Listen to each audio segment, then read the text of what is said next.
Welcome to the October edition of North St. Paul Notes. I'm your host, Paul Anderson. Coming up in the next half hour, we'll be joined by two members of the city's fire department.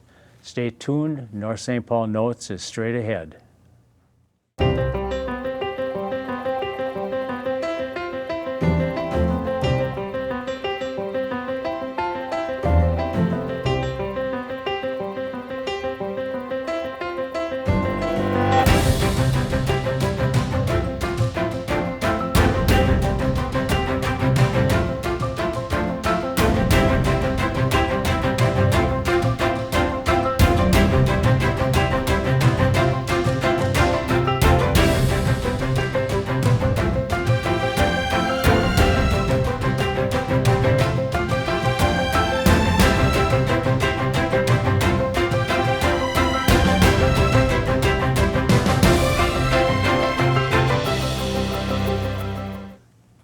Hello and welcome to the October edition of North St. Paul Notes. We hope this show will keep you up to date on the news and events that are of interest to the residents of North St. Paul. National Fire Prevention Week is taking place in early October with a theme of Working Alarms Save Lives. Today I'm joined by North St. Paul Fire Chief Scott Dudek and Deputy Fire Chief Jason Mallinger to talk about Fire Prevention Week and other things going on in the fire department. Welcome, gentlemen. Welcome, Paul. Thank you. Good to have you back. You've been here a few times before. Once or twice. For some reason, it's always around this time of the year. Tell us about the Fire Prevention Week and when it's coming. I know it's very soon. Yep, coming up very soon, next week actually. And the dates are? October 5th through the 11th. Through the 11th, Yeah, okay. so we'll be actively out into the schools, the elementary schools in our community in North St. Paul and conducting fire safety education in the classrooms. Something that Jason is very active with, and we also do a fire poster contest. Okay. And anything you want to add to that, Jason? Well, we enjoy going out to the schools and meeting up with the kids and providing the fire safety education to them every year. Obviously, our hope is more than just getting with the kids and meeting with them and showing them our equipment, but teaching them about fire safety that they can then take home to their families and hopefully incorporate into their way of life and really make a difference. And hopefully they continue to do that as they grow older. Sure. You know, we've had multiple different themes over the years with Fire Prevention Week, and this year is kind of a theme back to the basics, if you will, is working smoke detectors save lives, and that's really an important piece. That's the number one tool that will really do that, to make sure that the smoke detectors are in place for the first piece, and that their batteries are hardwired, and that they are certainly working and they're tested on a regular basis. Mm-hmm. I can remember the days when nobody even thought of smoke detectors, and they aren't that old, really. No. Smoke detectors have come a long way with not only smoke detection, but also now carbon monoxide detection. Right. And there's a lot of the units now that are combination units. And so the protection for a minimal cost, the outcome of what that cost and the tremendous life-saving ability that's there. Right. Now, the poster contest, you talked about that a little bit, but what do you do, or how does that operate? We work with kids in the elementary school, so all of the schools in the North St. Paul area. So we have 3 public and 2 of them private, and we deal with kids from kindergarten up to 5th grade, and we'll provide them obviously the theme and the paper. And when we go out next week to the schools and talk about fire prevention and fire safety, I'll talk about the theme of working smoke alarms save lives, and to incorporate that into their poster. And typically the kids will bring that project home and work on their own or with their family.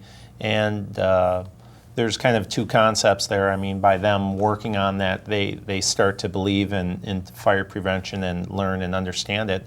But it also gives them an opportunity to go through this contest, and we give prizes for first place and second place and third place in each grade level. Well, actually, we have 3 grade levels from kindergarten, second through 5th grade.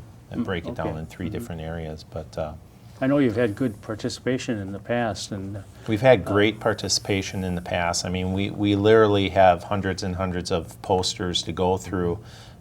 Typically, between all the schools, I mean, we could have between 500 and 700 posters to go through.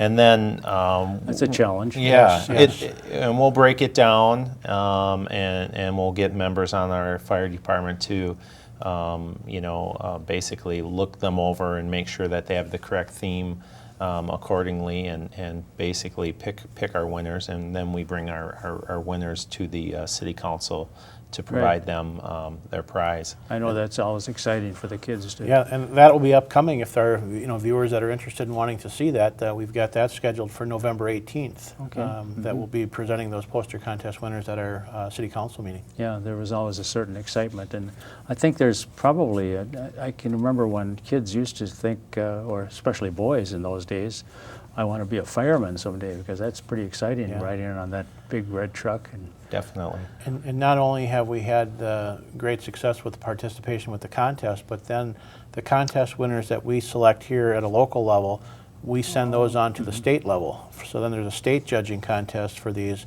and we've been very fortunate in showing the skills of the students from within our area. We've had several winners for the past several years at the state level also. So it's been a great program for us. Right. I should add that our scheduling problems this year meant that we had to delay this program a little more than we usually do. So, or typically we recorded the month before, but now this is the second, I think it's the 2nd of October, and the Fire Prevention Week is coming up on Sunday. Correct. Yeah. Correct. Yeah, that's when it starts. And then also one of my favorite things is the Booyah, and that's coming on this coming Sunday also. So people watching this later in the month are going to say, well, what are they talking about that for? Well, we meant to have it earlier, but Yeah. And we hope that our viewers see this early on and see that not only about the fire prevention, but also, as you mentioned, the Booyah that we're preparing for now for this weekend, serving on Sunday at Casey Lake Park. I said it's one of my favorite things because I like Booyah. Maybe I wouldn't if I'd had it more than once a year. But Yes. that once a year is fun.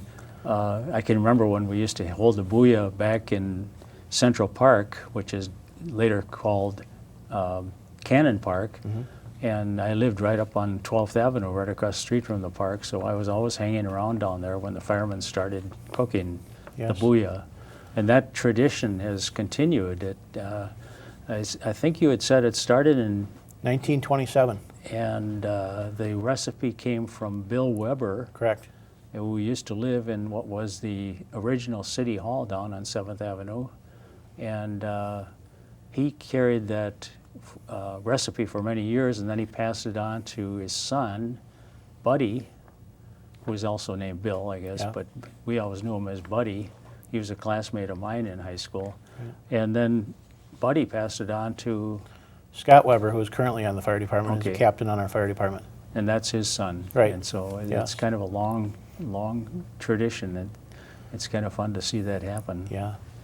So, and the current weather that we're starting to experience is great weather for the Booyah. We're having the rain and cool down. Right. So everything is That helps. looking as a good Booyah weekend. Yeah, it helps sell the product. Yes. But how long does it last when you open up at 11 o'clock? We've had several occasions where by noon or shortly thereafter we've gone through it, and it's usually in weather circumstances like this because it brings the customers out for it, and That's right.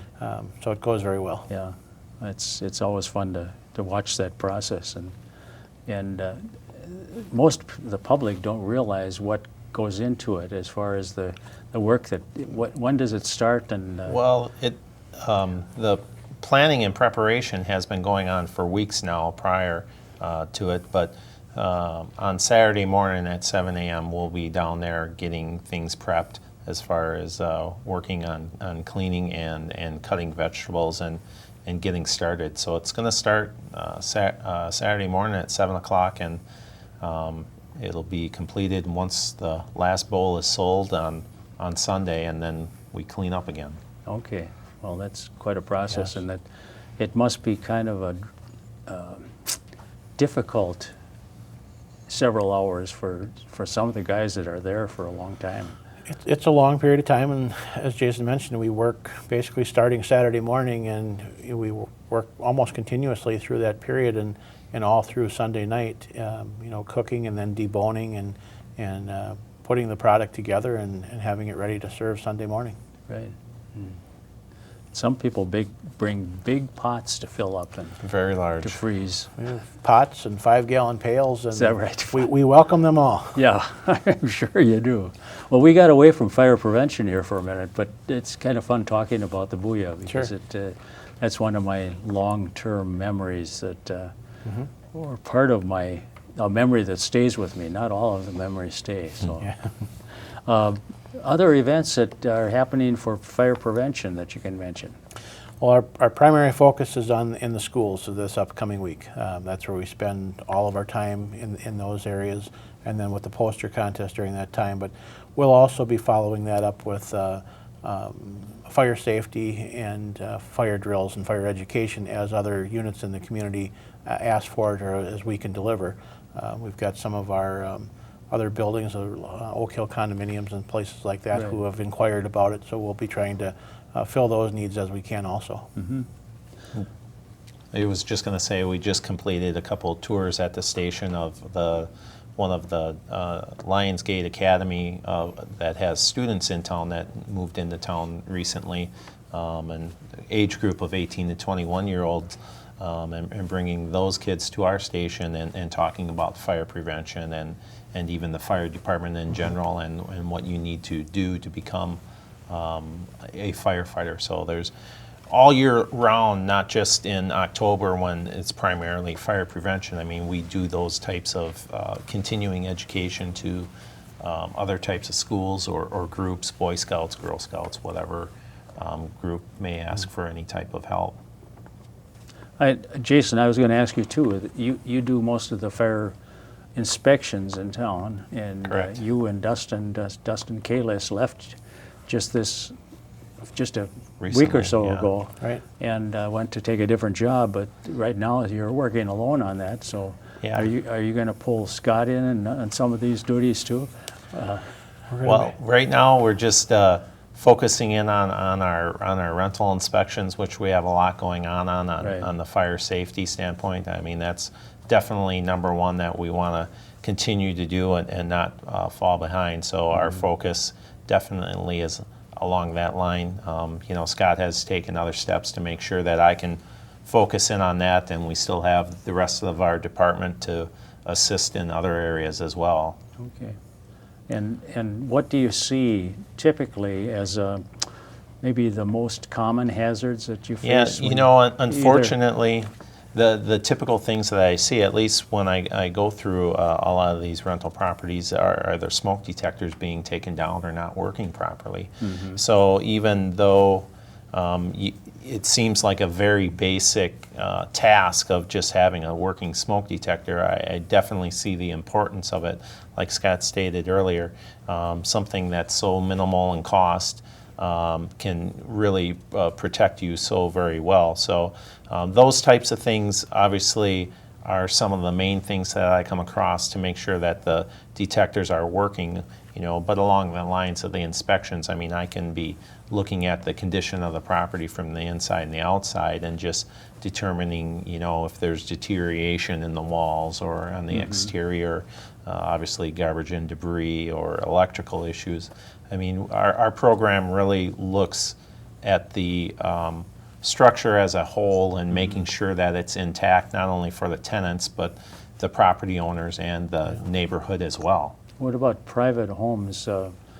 We do those all, well, not private homes, but any rental properties, as Jason was mentioning, single family through multifamily properties is what we do the inspections on. Okay. And not only the fire inspections for the life safety issues, but also the property maintenance issues, and we also do code enforcement and property maintenance on private properties outside of the fire inspection piece itself. And the goal is there is also to maintain those safety issues and also a curb appeal for the city as a whole, that we try to maintain that and work with residents to understand that.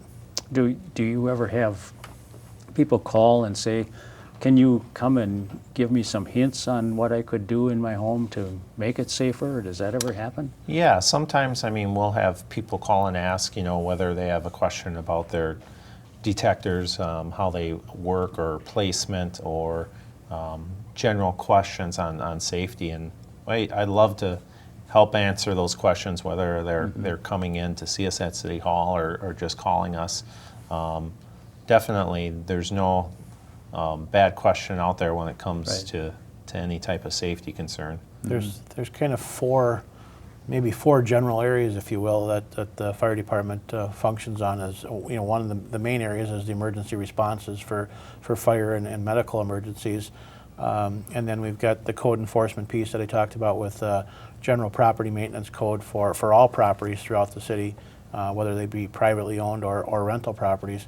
And then the rental housing inspections that we do on rental properties from single family through multifamily, and then the general fire inspections of commercial properties. So those are kind of the four categories that the fire department functions under with all those different activities. So typically you don't get into a private home unless it's a safety, there's a safety concern, or if it's Extremely bad usually when Yeah. there's been a request either by a family member, or if we've been there on a call and we notice the conditions and we have concerns about the safety and health of the people that are living there, or if there are kids there along that line. And at that point, if there's a strong enough reason to look at it further, we will do that and assist. And usually it's along with assistance from Ramsey County and other groups to kind of help teach and provide some opportunities to get things taken care of. Okay. Yeah. Yeah. I had one other question concerning the alarms, the smoke alarms and other alarms. Is there age that you should consider replacing? Definitely. For smoke detectors, the maximum life expectancy is 10 years. So anything older than 10 years on a smoke detector, they should be replaced. Carbon monoxide detectors have a life expectancy. We go at 7 years on that. So if you were to have they have a combination unit with a CO detector and smoke detector in one.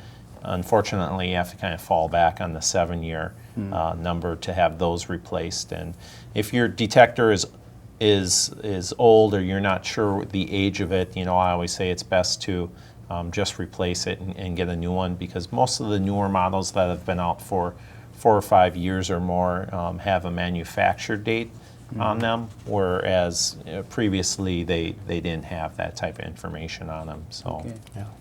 I know in my home I have a couple of hardwired detectors and then some battery type. Now, should the hardwire detectors be replaced also the same way? Yes. Okay. Yes. 'Cause they have I was that afraid same- you'd say that. Yeah, they have the same sensing device, so whether the power supply really doesn't change that. Okay. Yeah. Yeah. Do you suggest people get hardwired type, or is it? Well, what happens now in the new construction homes is they're hardwired with battery backup. Oh, I So see. they end up having both, if you will. Sure. Okay. Yeah, mine was 20 years ago, and they haven't been replaced. Yes. So you think it's time for me to do something? That's definitely time. I knew this program would cost me money eventually. What about recruitment for fire department? How is that going? That's a big need for us in the department, and all departments around are seeing the same issues with it. Basically recruiting and retaining firefighters. And we're currently in that process right now. We do it on an annual basis. As we bring people on, we do a Firefighter 1, Firefighter 2 training class, and then their medical training after that. And that What is firefighter 1 and 2? Firefighter 1, it's a basic training for firefighters, because most of our recruits come on the department with no previous training. I see. So we'll put them through that training. So if there's someone that's interested in the profession, they don't have to have any training. We'll provide that for them. So they'll go through that training starting in January, and then we follow that up with the medical training afterwards. And currently we're taking applications and we're reviewing that now. But it has been a big turnover. You know, in years past, you know, you look back 25, 30 years ago, people's lifestyles were much more stable. Jobs held them in places longer, things like that. People are much more mobile in society today. So where we used to be used to having, you know, people retiring from the fire department with 25, 30, 40 years on the department, Really, yeah. that's become a thing of the past. So we're definitely looking for firefighters, and I'm sure we always will be for both on the fire and medical side. And that's another big change that's occurring is medical responses from the fire department is taking the majority of the calls. It's actually up as high as 70% of our calls are medical related. But you do have medics on duty full-time. What is the We do. need for? We have Lakeview Paramedic Program Right. is stationed out of our station, so we have paramedics there 24 hours a day, 7 days a week. But we provide an initial response and assistance with them to respond to calls, because there are times where they may not be in the station, they may be out in coverage in other areas, and so we'll respond directly to the scene. And our response time is something that I'm very proud of our firefighters that we've been able to provide. Our response time for a call is 3 to 4 minutes on scene from the original time of call. So it's a great service that's provided to our community. During the working week, I know you would rely some on city employees who were also firefighters, and is that diminishing, and are there still some who are available for calls? We still do have some that are on our Public Works Department that are there. So as they're working, and if they're, you know, in a task that they're available to break away from, that they'll respond to those calls. But we have lost some of those people also to retirement. So on all fronts, times are changing and positions are changing, and we're constantly looking for people. Things are becoming more challenging, in other words. Very much so, and it's not just here. We've been, I think, very fortunate in North St. Paul to maintain our paid on call members much longer than some of our surrounding communities Right. that have had to take steps to go to duty crews and things like that. Right. I remember talking to you previously, and maybe it was other programs when you mentioned this, that you had fully staffed department, Right. and a lot of people waiting in line to get in, but things have changed Yes. a little bit now. So Yes. that's makes it more difficult for sure. I understand you're talking about a new fire truck, and what's the status of that? Yeah, currently we're looking at replacing one of our engines that we have had in place since 1986. 86. Okay. So that was it's time to replace. It's the crew cab and conditions on it are deteriorating, and it's costing us a lot of. I guess, you know, the repairs on it have been quite substantial over the years, but the new one that we're looking at is built locally at Rosenbauer, which is located in Wyoming, Minnesota. Oh, sure. Just and- up the and- freeway then. Yeah, Yes. and we've been working with them for quite some time on that and designing it specifically for our needs. It's basically built from the ground up, Okay. specific to what we want and our needs, like I was saying. And so it's currently, right now, we have the cab and chassis that's been built, and we're waiting, I guess, for the rest of it to be put together. Okay. We were hoping to have it within this month, but originally when we started the process over about a year ago, Right. it takes about a year or a little bit more to build it or go through the process. So it's probably going to be another 8 weeks or so, I would guess, 6 to 8 weeks before it's completed. But when we do get it, we're going to have a great piece of equipment that's going to be able to provide service to the community for Sure. a long time. So Will we're this really be excited. a larger unit, or will it be? It'll be able to about 10? seat. It'll be able to seat more firefighters. Instead of 5, it'll seat 7, and it'll have a little more space. It will have some more capabilities than the previous one, as far as gallons of water pumping and storage Sure. of water like that, and compartment space for tools and equipment. Mm-hmm. All those things that over time you realize that as a fire department, we need to be prepared for many things, and sometimes the older trucks are just built differently. They don't have the storage space like they do now. So, You know, it's a piece of equipment that it's a costly piece of equipment. It's something that we fire trucks for us are 25 to 30 years, and in some cases longer trucks that we've had in the past. But you know, this is a piece of equipment that we honestly hope never has to leave the station. But unfortunately, that's not always the case. Right.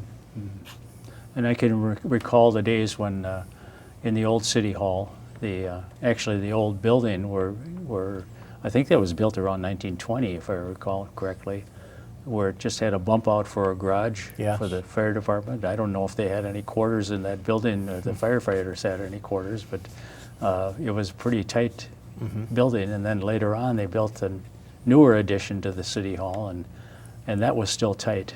Yes. And you couldn't just drive in those. You had a back in, right? Right, correct. And there was it was hazardous walking between because there was so little room on the sides. So Yeah. A lot of changes over the years with equipment and technology and the training, all of the like Right. has made things a lot safer and more efficient. sure. Well, I can't let you escape, Scott, because I know that you're just dying to say something in the last few minutes that we have about Public Works and what, if there's anything that's new and exciting in Public Works right now. Lots of activities going on. This year has been a busy year. We've had a street project going on for the first time in a long time on the north side of our community. Right. We've done a total street reconstruction project, so we're working on that, try to get that wound down as we're coming into fall here. Right. So I that- just saw them working in the mud the other day. Yes, so we're getting those streets put back together with the final lift of pavement will go on in the spring in that area. So that's a nice large improvement to the community there. We also did a small mill and overlay of some streets on the south side of the community. So did some of those projects this year. We're also finishing up currently a tree planting project through some of the parks and in different areas of the community from a grant we had received from the DNR. And we're North St. Paul's a Tree City USA community now with the efforts that we've been doing with our forestry division. Thanks to Josh Bond and Jim Berger, who work pretty Right. closely with those areas. So we've had a lot of different programs going on this year. We've also had a lot of hard times this year with the rains that we've had with the flooding issues. Yes. And our sanitary sewer system that was surcharged not due to our issues, but due to areas throughout the system with Met Council and other areas. So it's been a busy summer. It sure has. Well, every year is a challenge in some way, I guess, and you can't escape it. Yes, It's part of the job description. yes. Well, we are out of time now, and I appreciate both of you coming on the program again. Thank you very And, much, Paul. I'm sure that we'll probably see you again in another year. So maybe taping a little earlier so we can get some of the events on record. Anytime. Okay. We've been talking to Scott Dudek, Fire Chief, and Jason Mallinger, the Deputy Fire Chief. And we're out of time on this month's show. Join us again next month when we'll bring you more news about North St. Paul. I'm Paul Anderson, speaking for everyone at the City of North St. Paul. Thank you for watching.